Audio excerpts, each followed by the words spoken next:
Hey everyone, this is Adam here with brahwegotthis, and today I want to help beginners out with this game. You may have just picked up a copy of ESO for yourself and you have found yourself really overwhelmed and about to quit the game as soon as you log on. Please do not do that. I hope that I can help you not quit the game.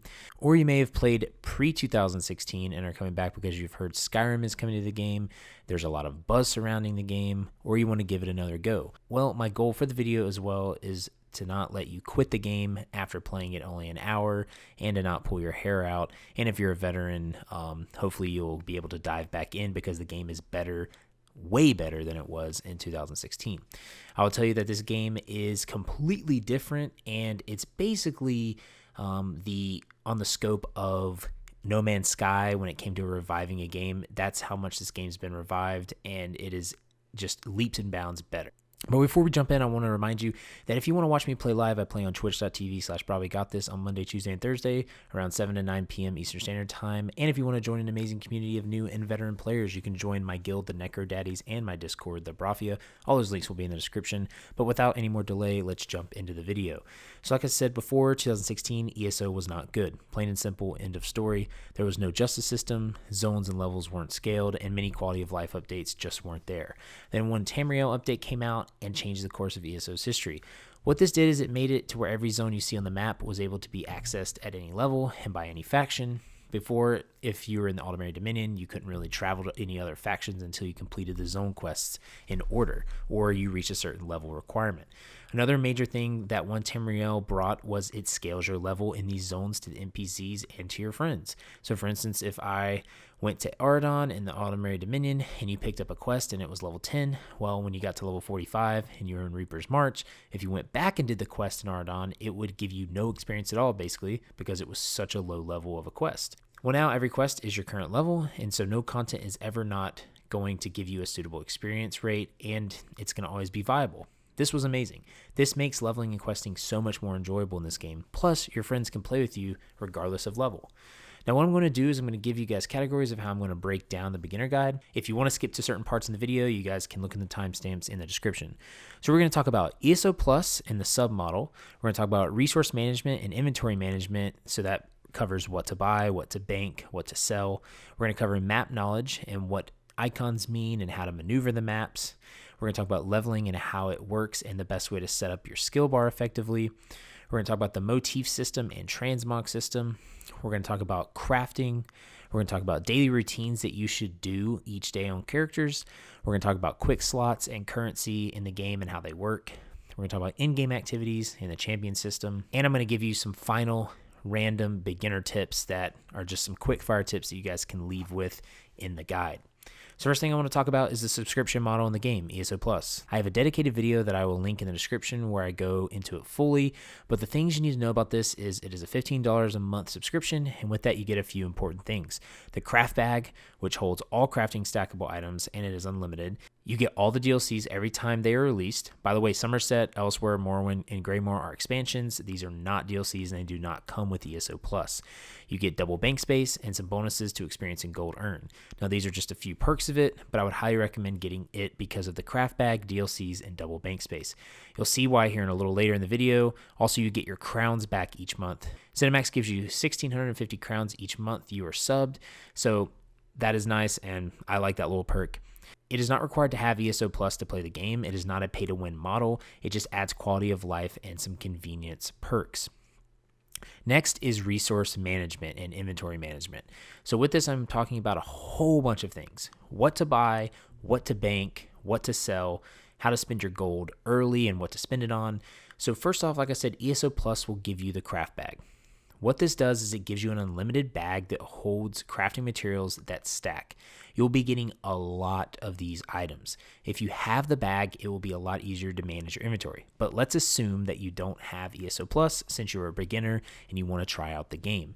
You're going to accumulate a lot of gear, consumables, and crafting materials. So let's go over what items you should bank first. Always bank your crafting mats since these are stackable. Put these in the bank first. Your bank is account wide, so it is shared with all of your characters. Also, when you're crafting at crafting tables, you don't have to have the materials in your inventory to craft an item or to deconstruct an item.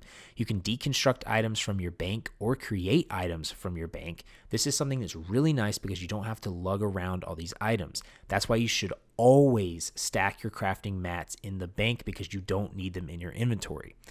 Then bank all items that have the magnifying glass, which means it's researchable. We will get into this more in the crafting section, but trust me, you want to save these for crafting because these items indicate that you have not researched a trait on the item. The other items you should bank are items that you think another character may want or need that you need to transfer over to them. So now let's transition into what items you should deconstruct and sell. Well, in my opinion, any item that you aren't going to save for researching purposes, always deconstruct, especially if it has the intricate symbol. This will give you bonus experience for crafting and more mats in return. Any item that has an ornate symbol, which is like a little gold bag, you can sell for a bonus amount of gold to sell these. All other junk, potions, treasures, items that say sell to merchant for gold, sell those to a merchant unless you have some sentimental value to them. But don't hoard. I'm telling you, it will help. So the routine is go out, kill things, quest, loot, lots of boxes and chests, come back to the town that has a crafting bench, deconstruct those, sell the necessary items, and bank your mats afterwards. Now on to things you should prioritize buying with your gold. Do not buy armor, weapons, or consumables at NPC traders. They aren't good. They aren't worth it. Save your gold. Unless you need something right away, don't do this. The priority that you should spend your gold is buying mount upgrades at stables, which I'll talk about more in a little bit. Then it is buying bag upgrades to increase your inventory space and bank upgrades to increase that space. That's what you should use your gold on and be spending your gold on in the early stages.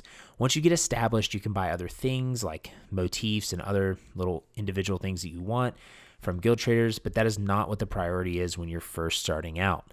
Also, make sure to repair your armor and weapons at merchants or use repair kits for no cost. I promise you're going to be like, Adam, I'm running out of space a lot, and the first thing I'll ask is, do you have ESO Plus? Because again, it will make this whole management system so much easier. I promise you will love it. But if you don't want to get it, I understand that. And people have alternate ways to help their resource management out. You can make alternate characters called mules that can hold items for you. And this is how some players do it to pass the ESO Plus. But again, I would recommend getting it once you get into the game or if you find out that you like the game. So now we're going to go into map knowledge and how to maneuver the map. When you get into the game here in ESO, you're going to see the map and you're going to be really, really overwhelmed. Especially when you look at this map, you're going to be like, holy crap, where are all these things? Well, so basically I'm going to break it down into some sections here. So, we're going to focus in on just Auradon right here, but I want to go over this real quick. So at the beginning of the game, when you choose your race, unless you have the any race, any alliance token, you're going to be either Aldemary Dominion, which encompasses Auradon, Grotwood, Greenshade, Malbator, and Reaper's March. You also have the option to choose Ebonheart Pact, which Ebonheart Pact is Stonefalls, Deshaun, Shadowfen, the Rift, and East March, or you can be Daggerfall Covenant, and that is Glenumbra, Rivenspire, Stormhaven, Alakir Desert, and Bankurai. Okay, so these are the three factions in the game. So we're going to just focus on Auradon first. And basically, before I get into that though, like I said, there was the one Tamriel edition that made this basically amazing, and I basically talk about it, but when you level in this game, you can basically go to any of these zones. You can go here, you can go here, you can go over here. Even if you're in Aldemary Dominion, you can still go to the Daggerfall Covenant, or you can still go to Ebonheart Pact. The one Tamriel update allowed this, which is really, really nice. Like I said, it's just so nice to have that. But because before, basically, if you got a quest in Auradon that was like level 5 or something, like I said, if you go here and you're level 45 in Reaper's March, you come back to Auradon, that quest is not going to give you the same experience. That's not how it is anymore. So that's really nice. But let's go ahead and get into the map of Auradon here. We're going to just cover basically how I went through the game and went through the maps so I wouldn't get really confused. So in each of the zones, you're going to have basically 3 of these little castle icons right here. That's basically in most zones. These are basically where you're going to get a lot of quests from. And it's not going to be white when you first have it. They're going to be black, okay?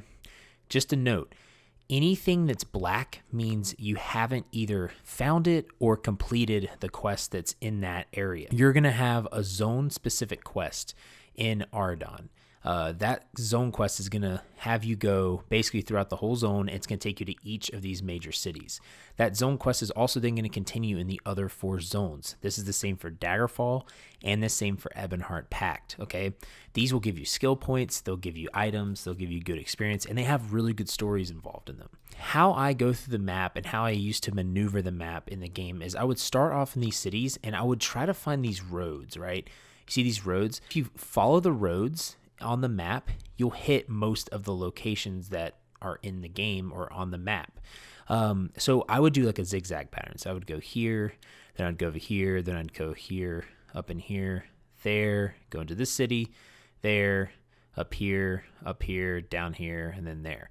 That's how I would maneuver my zones, okay? Now, the other symbols that you see are way shrines. These are where you can teleport to. You see these like archways, towns. There's also like this one right here. There's also little fort symbols that you'll see in some zones that look like a little castle. What those mean are usually those have side quests. So again, you have, these main cities that have, a lot of quests in them, or the main quest of the zone. And by the way, the main quests in the zone will have a designated emblem over them. So this symbol right here, this little triangle right here, like a little diamond thing, it's like a triangle at the bottom. That means that's the main quest in the zone, okay? Like the main specific zone quest.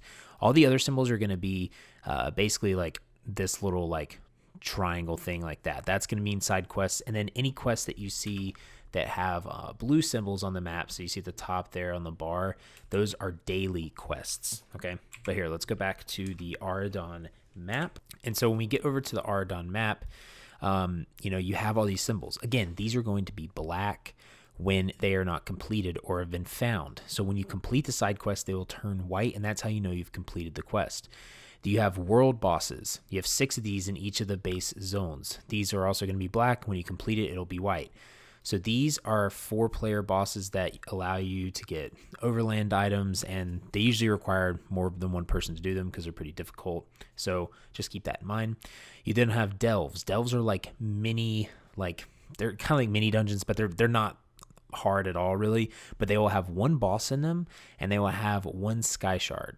These are what sky shards are. When you collect 3 sky shards in a zone, you'll get 1 skill point for your skills, and we'll go into the skills here in just a second. And then you have places of interest that are just like maybe for quests or something.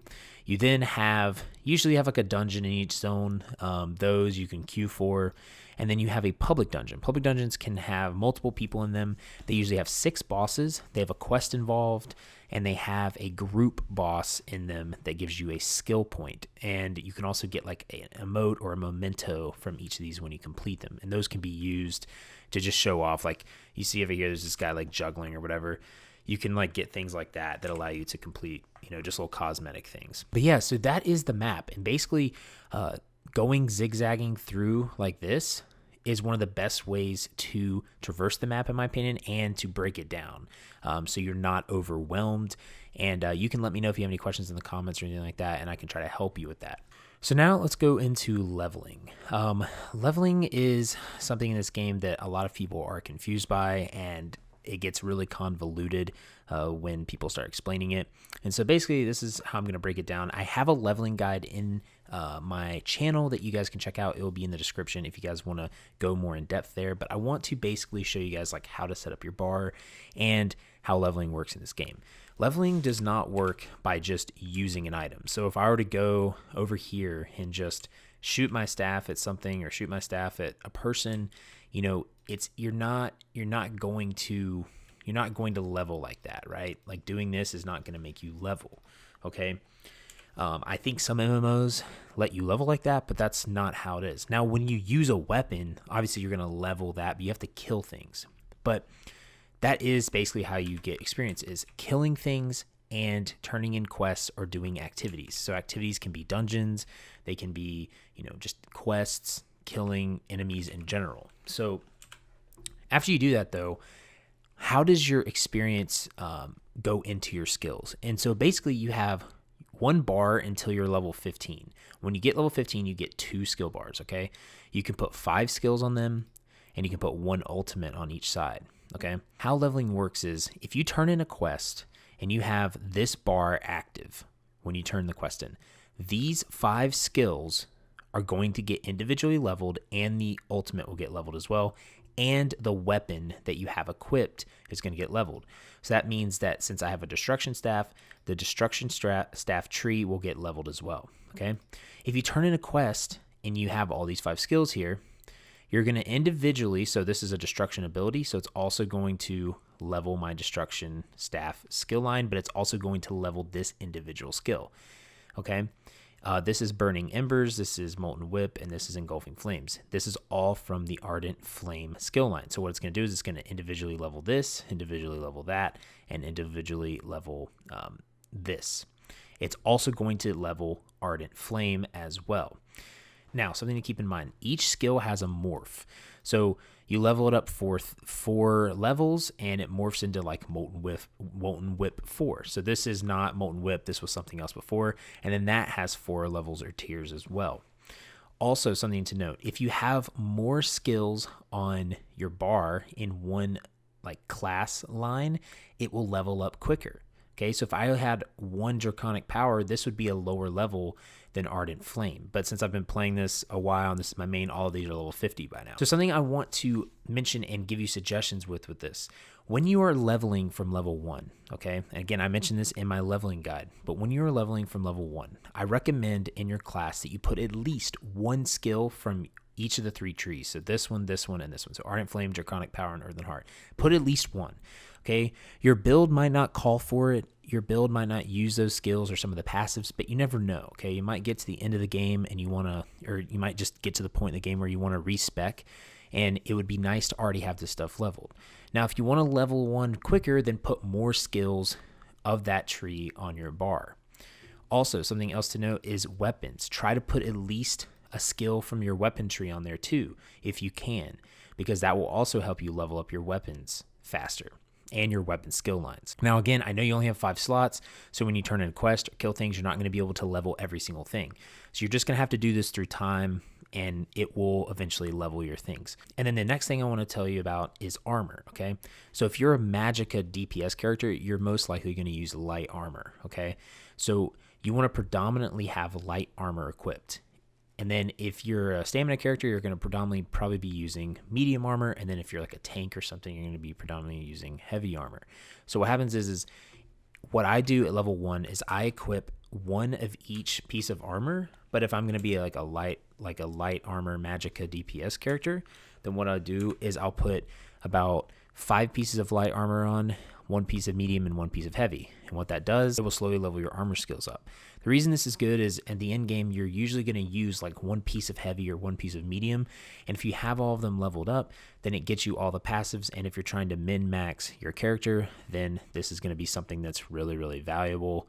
And I really, would recommend it. Also, another thing with your leveling and how to set up your bar, you'll notice that you have skill points up here. Like I said, every time you get 3 sky shards, you'll get a skill point. When you turn in quests, you'll get a skill point. When you finish certain dungeons, you'll get a skill point. These are things that if I were to give you suggestions on how to put your skill points into your skills, if it's your first character, I would definitely put some skill points into some of these crafting skills.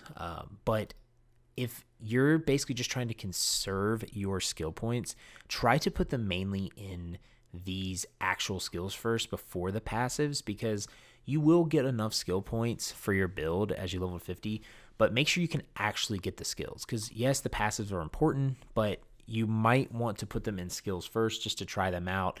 That way you're not, scrounging around for skill points when you hit 50. Okay, so the last thing I want to talk to you guys about with leveling is bookcases. And these are something that you'll find all throughout the game. Every time you read from a bookshelf, you have a chance to level up a random skill no matter what experience points that they're at. So every bookcase you come in contact with, make sure you read them, because you might level up a skill that you might not, see, like right there, it said lore book discovered, and you can find those as well. But you can always level up something randomly from them. And so always read them because it can help you get skills up that you might not even be working on and that can help you on later on in the game. The Motif system or Transmog system is my favorite thing in the game. If you have played WoW or Diablo, you know that Transmogs are things that can change your appearance, but you still have the items equipped on with its bonuses. So a lot of items or sets don't match that you need for your build. So to make your character look uniform and custom to how you want, you have the ability to overlay that with any items you want. So the way the system works in ESO is there are many motif styles. You have to consume these books or pages to learn a said style or part of a style, like Dwemer swords or Dwemer helmets. Once you have learned this style, you can craft that style on that character only, but you will be able to transmog that style piece on any character on your account. To preview all the styles, you can go to the Collections tab and go to Outfit Styles and double-click them. You can change your transmogs at outfit stations. It costs gold every time you change your transmog. You're given one costume save slot per character, so if you want to save an outfit you made, you can save it on each character, but after that it costs crowns. Also, I go more in depth for fashion in this game, and my fashion guide, I'll link that in the description as well. You can earn these motifs by doing daily quests, raid, or DLC dungeon challenges, or buying them from guild traders, or some are on the crown store. This is the true end game in my opinion in this game because fashion is literally king, and it's amazing, and I love it. But not only are there motifs, you can actually dye your transmogs. These dyes are obtained through doing achievements in the game. Some are way harder than others, but the dyes you receive look great that are really hard to obtain usually. This brings me to the Collections tab as well. This is where you will find all of your cosmetics you have collected. You can grab your mounts, costumes, skins, and all sorts of stuff here. Again, check out my fashion guide for more details about that. Okay, so now we are going to go into crafting, and this is definitely a doozy, and it will be confusing for some people, and it is not explained very well in this game. Again, I have a crafting guide for beginners, and I have a master crafting guide as well for people that are more advanced. If you guys want to check those out, I'll put them in the description as well. But crafting this game is really important. There you can craft in-game sets. You can improve in-game sets to make them even better for your min-maxing. It's a thing in this game that ZeniMax has actually made relevant. In some MMOs, it's not relevant. So in this one, though, it is. So basically, I'm just going to go over the tabs here briefly with you guys. But the first thing I want to tell you guys is make sure you research your items. I can't stress that enough, and I'm going to keep telling you, make sure you research your items. So the first tab we're going to talk about is the Refine tab. This is where you'll get your raw materials in the world. You'll need 10 of them to make into a basically like an ingot or something, or just some sort of like, refinable material. So I just refined that and it made Ancestor Silk, and then you have all these other ones as well. So this will give you materials, and it will also refine the materials so you can actually use it. Then you have the Creation tab. So you've got all the armor pieces you can create, or weapon pieces. So clothing makes medium and light armor. Woodworking makes staves, bows, and shields. Blacksmithing makes heavy armor and like swords, daggers, maces, two-handed weapons. And then jewelry crafting makes jewelry, obviously. And then enchanting makes enchanting runes that you can enchant your armor and weapons with. Alchemy makes potions and poisons. Provisioning makes buff foods and buff drinks. When you get into the Creation tab here, you have this. You can choose which one you want to create. Then you have all the materials, all right? So if you click this, you can scale the level of what you want to create, so it uses more of the material. So if it's level 14, it's going to use 13 jute. If it's level 1, it's going to use 7 jute. And then you have all the level ranges that it goes up. So, flax is 16 to 24, cotton's 26 to 34, spider silk's 36 to 44, and so on and so forth. And you get into the in-game material. All armor and weapons will cap at CP 160, which we'll get into CP here a little later, but all armor and weapons will cap at this point. We also have all the styles, so this will create, Breton style, Orc, Dark Elf. So all the styles that you have the materials for, that will show up right here, and the ones that because if you don't know the style, then the materials will not show up here, but it changes the look of them.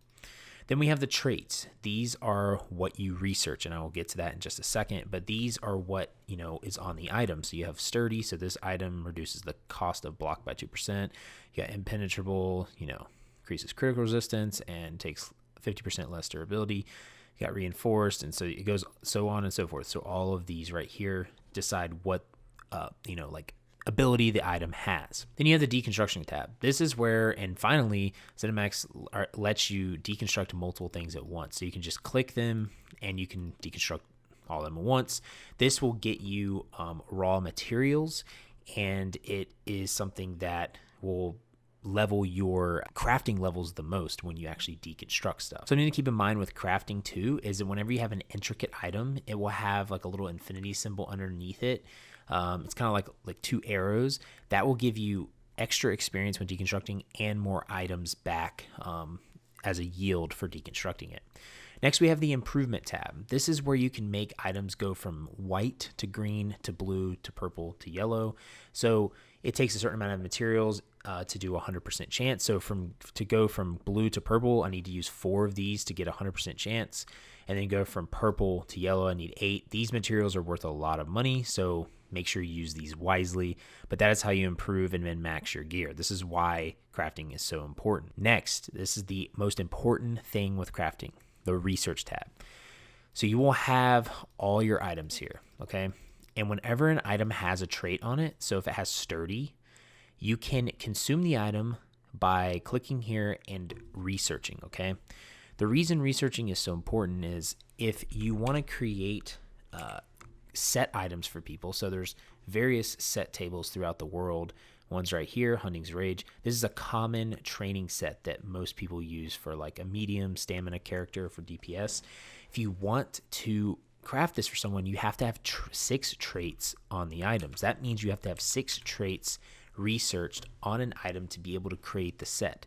So that means that each of these you need to research. Researching takes real life time. This is why, again, I can't stress enough that you have to research, because when you start off researching, you'll just be able to do it over time, and it'll be something that eventually you will have most of the traits researched on.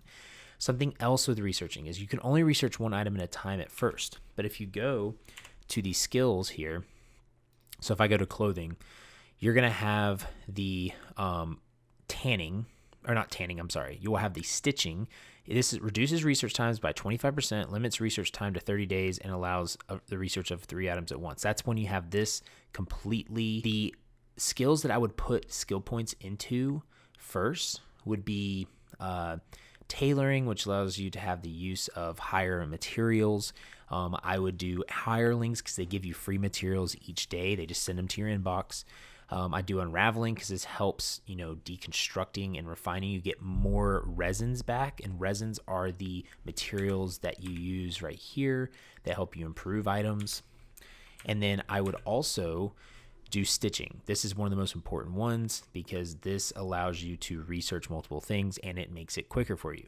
Tannin expertise is also something I would do eventually, but this is something when you get more into the master crafting area and you start improving items for people, this will help you do that more efficiently. And then keen cloth or keen eye is something I would do later on in the crafting skill line, so I wouldn't worry about that too much at first. So again, you've got this improvement tab, you got the research tab, and then you have patterns. These are for housing. We'll get into that a little later, but these just are where all your blueprints for housing is at. Now with crafting, again, what I would say is basically I have a more in-depth beginner crafting guide that goes into this way more in depth. I'm going to put in the description. But like I said, if you could take anything from this, make sure to research all of your traits because it is going to be really important when you get to certain points in the game, especially when you're a master crafter.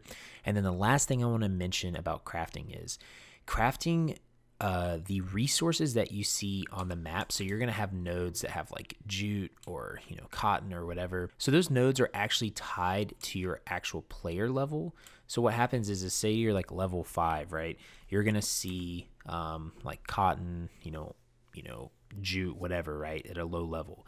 But as you level up your character level, not like your crafting level, but your actual character level from like 1 to 50, you're going to actually see other resources at that point. So you're going to see the higher level resources. Now, it doesn't mean you can use those resources. You can pick those resources from the nodes, but you can't necessarily use them.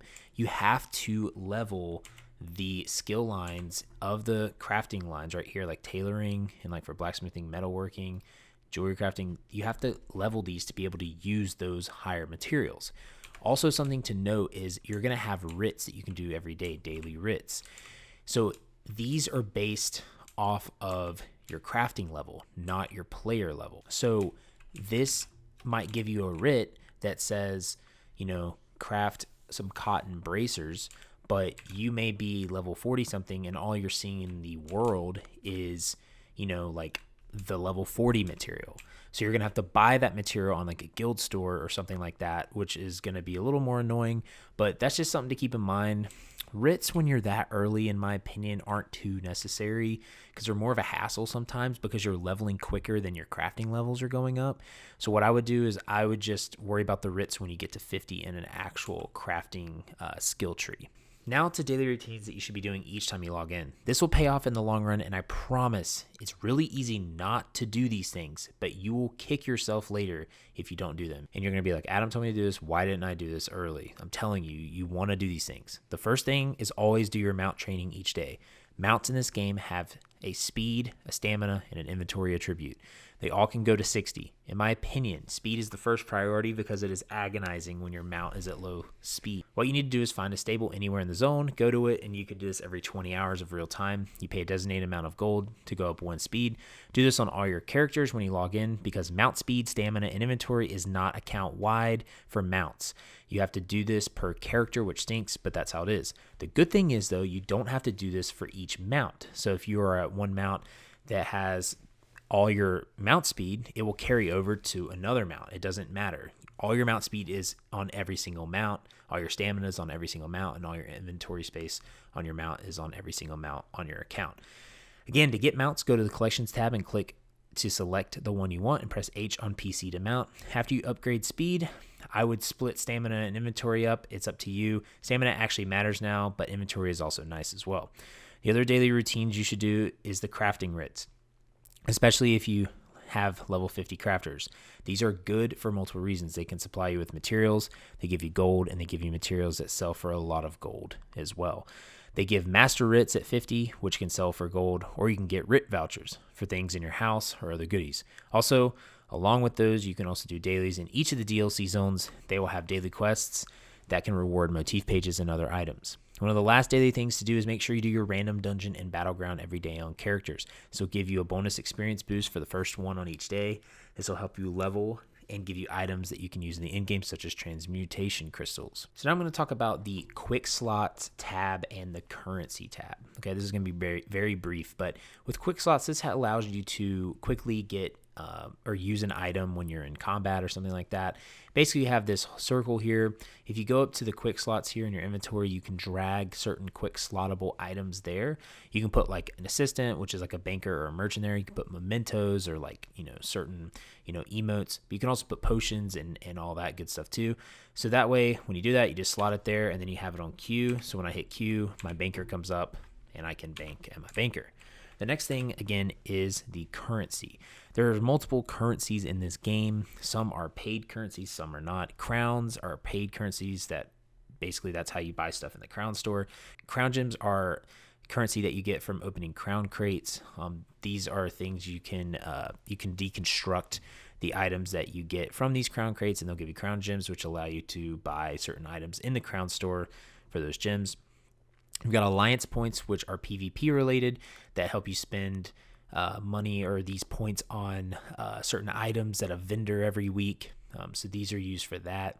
You've got event tickets, which are for when specific events come around, which happen basically every month now, it seems like. You've got your gold, which is nice. You've got outfit change tokens. That allows you to basically save multiple outfits to your account or character. You've got Telvar stones, which is another PvP-related currency. You've got transmute crystals, which are really important, that allow you to basically, when you have an item that you get, if it doesn't have a roll on it that you like, so if this has well fitted and I want divines, then you can use 50 transmute crystals at a transmute station to change it to divines. So that's really, really nice to have, and these are very important. You get Undaunted keys, which are another in-game currency that lets you get 2-piece monster sets and other things from chests. And then you have writ vouchers, which are from crafting writs, master crafting writs, which I was just talking about at level 50. So all the currency that's character bound is right here. So alliance points, gold, Telvar stones, writ vouchers. So these are not shared per account. All the ones that are account bound are crown gems, crowns, event tickets, outfit change tokens, transmute crystals, and Untitled keys. These are on all your characters and you share these. So I just want you guys to know that. Next is the in-game activities. Again, I have an in-game guide where I go into these in more detail. The link is in the description. The in-game activities in this game are 4-player dungeons, 12-man trials, which are raids, single-player arena trial, and world bosses. Each dungeon has 2 DPS, 1 tank, and 1 healer. There are 2 versions of some of the dungeons in the game, and every dungeon has a veteran mode, which is harder, and the mobs are harder in those as well. They have a veteran hard mode challenge that rewards you with in-game items and special keys called Undaunted keys. DLC dungeons are very difficult, and the mechanics are very vast. Trials have 2 tanks, 2 healers, and 8 DPS. They have normal mode and veteran mode, and a veteran hard mode as well, basically. All these trials and dungeons have specific challenges and achievements in them, and some of them can reward you with titles, personalities, motifs, and skins. Maelstrom Arena is the single-player arena trial that rewards players with some of the best in-slot weapons in the game. It is in Hrothgar, which is DLC, by the way, so keep that in mind. There are world bosses, which these are on the lower end of the end game, but these are hard bosses that take a group to kill and are pretty fun to do in my opinion. Now I want to go into the champion point system briefly. When you hit 50, you'll go to CP or champion points. Every time you gain a level, it will rotate from red, blue, and green. It's like the Paragon system in Diablo. These points can give you better passives and damage as well as so many more things. The soft cap for CP is 810 champion points. The amazing thing about CP is it is shared throughout all of your characters. So if you have a CP 350 character and the next character you make gets to 50, it will automatically be CP 350. You'll also have Enlightenment when you go into CP. This is stored experience that will be gained at a faster rate. Once your bank of experience is used, it will have to refill. Anytime that you aren't on, your Enlightenment will restore over time. This is nice if you go on vacation or something and you don't get to play. When you come back, you'll be gaining experience faster than normal. PvP is located in Cyrodiil here. You have, if you're in the Daggerfall Covenant, you're going to be up here. If you're in Ebonheart Pact, you're going to be up here. If you're in Aldemary Dominion, you're going to be up here. So that's why your alliance actually matters for that. But if you get that token that lets you be like any alliance, you can basically, go to each of these ones if you want. But it's a very broad map, and they've got delves and all these other things and sieges, basically. I recommend having a group for PvP. If you don't, it's going to be really agonizing, and it's going to be really hard to traverse the map because it takes forever to get to these places. Like, this is a huge map. The other thing that you have is you have Battlegrounds. These are 4v4v4 matches that are like quicker, and they let you basically level up your PvP faster, in my opinion. And there's like Team Deathmatch, Crazy King, Domination, Capture the Relic, Chaos Ball. There's all these sort of game modes you can do there, and that's really nice. But if you want to actually go into PvP, you can go to the Alliance War tab. You can go in and you can basically click a campaign and you can join it. And they have all these different ones. They also have the Imperial City one, which is a DLC. Next is housing. I'm going to go over this briefly. This is a very vast thing, and you can get so lost in doing this. I have a housing guide for beginners as well. That'll be in the description. But the basics that you need to know are buy houses with gold, not crowns, if you can help it. Housing furnishing limits are doubled with ESO Plus. Start with the small house first and decorate it, then buy bigger houses. You can have as many houses as you'd like. Your houses are shared between your characters, i.e. account-wide. You can buy blueprints for furnishings from guild traders or players. You can find these furnishings in the world as well. It's almost cheaper to buy the actual item than it is buying the blueprint. You can put target dummies for DPS in your house, along with crafting tables, pets, mounts, and assistants. Housing is one of my favorite things to do in the game, but it can be daunting for sure. So start small. Then as you get more comfortable decorating, get bigger houses. And again, check out the beginner guide I have in the description. It goes way more into detail with this. The final tips that I have for you as a beginner are these. Charging your weapons are different than enchanting your weapons. You can use soul gems to do this, but charging is different. Again, different from enchanting. Enchanting uses an enchantment that gives you like weapon damage on a weapon. Charging just charges that enchantment when it's emptied, because it gets empty eventually, so you have to charge it. It's basically like almost like repairing your weapon in a sense. So all you have to do is right click on the weapon and click charge, and you can charge your weapon there. Another tip I would give is making multiple characters. This is an amazing idea, not only for the shared CP, but to get more chances at daily quests, more crafting writs, more opportunities to get drops in dungeons, and the ability to change up what you're doing in the game. Playing different characters in the game will always keep the game fresh for you, and it will help you get less bored and just help you learn how to play the game in different ways. The next tip is bound versus not bound items. All items you get in dungeons and trials will be bound to you, and you will only be able to trade those to members that were in the dungeons or trials with you for a few hours. If you equip the piece of armor, it will bind to that character. If not, it can be put in the bank and worn by other characters on your account. Other items in the world are mostly not character bound or account bound. Just look in the top right corner of the item and it will tell you. The last quickfire tip I want to give is if you have friends online or guild members, if you need to teleport to them or get to a zone but you don't have the way shrine, you can teleport by right-clicking their name and it will give you the way shrine that they are closest to. This is really helpful and convenient, again, if you have no way shrines in the zones that you're trying to get to. Again, you can always join my guild, the Necrodaddies, in-game, and you can just PM me your username or add @KingBra, and we can actually get you traveled around on the map if you need certain way shrines. But that's going to wrap up the video, everyone. I really appreciate if you've made it this far. I appreciate you guys watching my videos. I've just been overwhelmed with all the support you guys have been giving me lately on Twitch and on YouTube, and I just really, really appreciate it. I hope that this helps you beginners out. I hope that it will help you want to play the game more. I hope that it makes sense. If you have any questions, you can always message me in the comments. I will try to get back to you as quick as I can. You can join the Discord, the Brahwegotthis. That link will be in the description. You can be in our guild, Necrodaddies. We are PCNA, but we have an EU server starting up as well for that, or an EU guild starting up for that. But again, if you want to watch me play live, you can always ask questions on Twitch. I stream there, twitch.tv/brahwegotthis, Monday, Tuesday, and Thursday in the evenings of Eastern Standard Time. You can always ask me questions in the chat there. But again, I hope this video helped you guys out. I look forward to talking to you guys in Twitch and in the Discord. Come by and say hey. But until next time, guys, just remember to have faith, be great, and I'll see you guys later.